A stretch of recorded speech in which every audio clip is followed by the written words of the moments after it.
My name is Emily. So I've been with my husband for 21 years. Yeah, don't woo that. Yeah.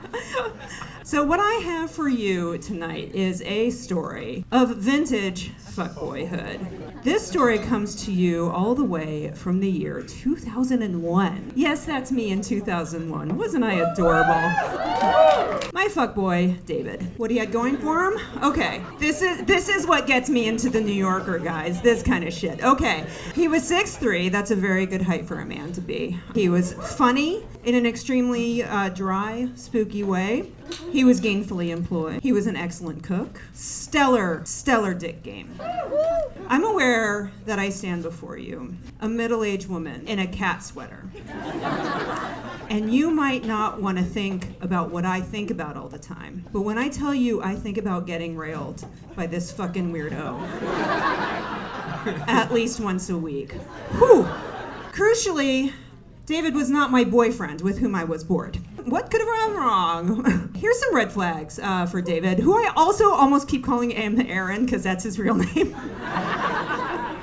Let's just dispense with the whole fiction. His name was Aaron.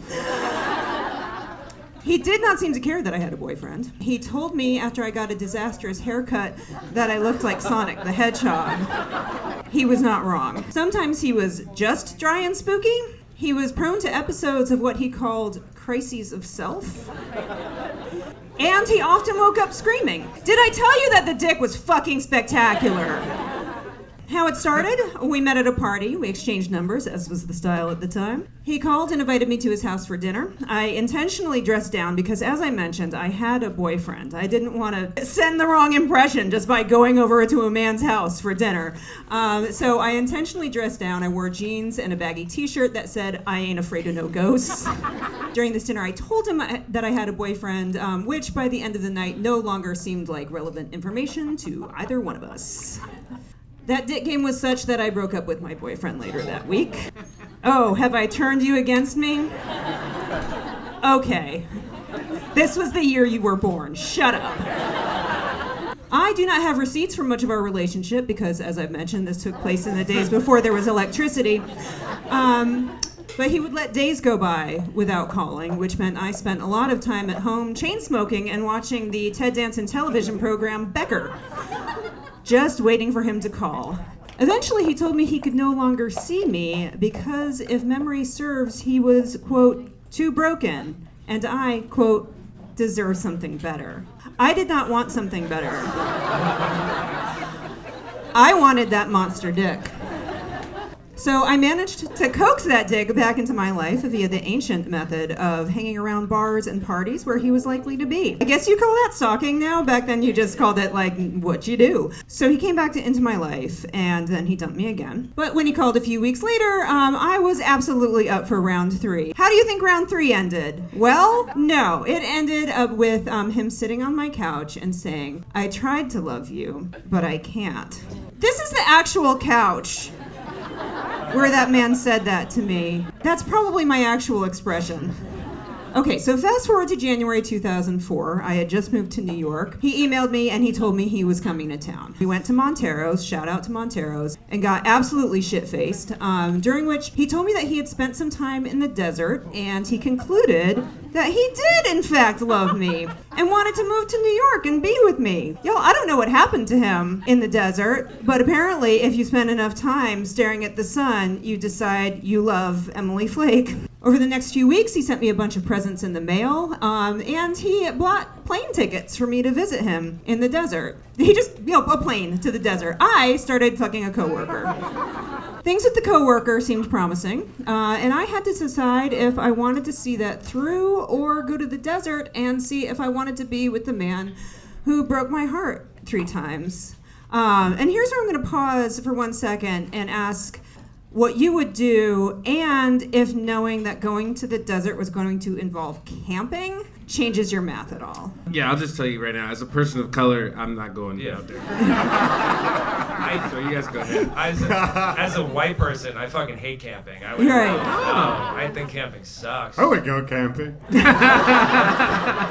I just know that it would involve the desert and carrying things and being on a plane. And also, he dumped me 3 times. Yeah. And then it took him 3 years to figure out that he loved me, which felt romantic in the moment, but then also crazy. Did he have a lot of money or something? No, he had no money at all. I have never, ever slept with a man with money.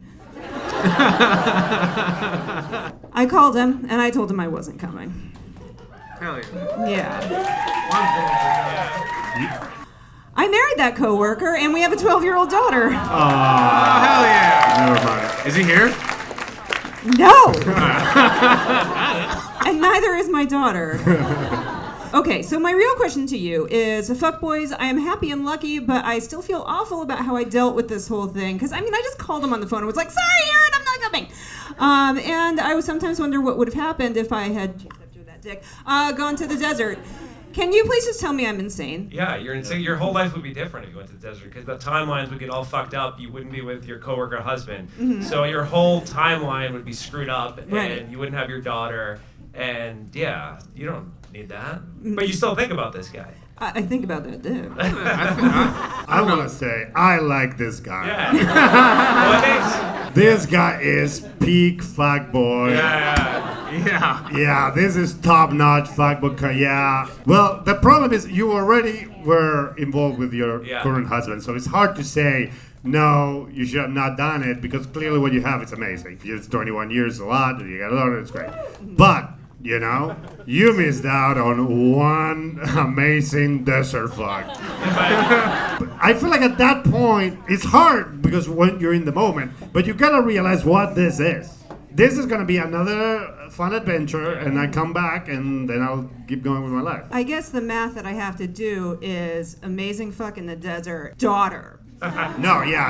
But did you know at the time that it was gonna be a daughter? Yeah. No. Okay. I could have had some stupid son. Ugh. This would have fizzled. There's no way you think like this would have been your life, right? This would have you would. Do you think that? I don't know. Let me ask you. That potentially you could have ended up with this guy. He did, while we were shit-faced in Montero, say that he wanted to marry me and give me, quote, a ton of babies. No. A ton! You never marry a guy that tells you he wants to marry you at a Montero. But don't marry a fuckboy. Marry a reformed fuckboy. Right. Yeah. Reformed. Yeah. But no, the fuckboy is for fuck.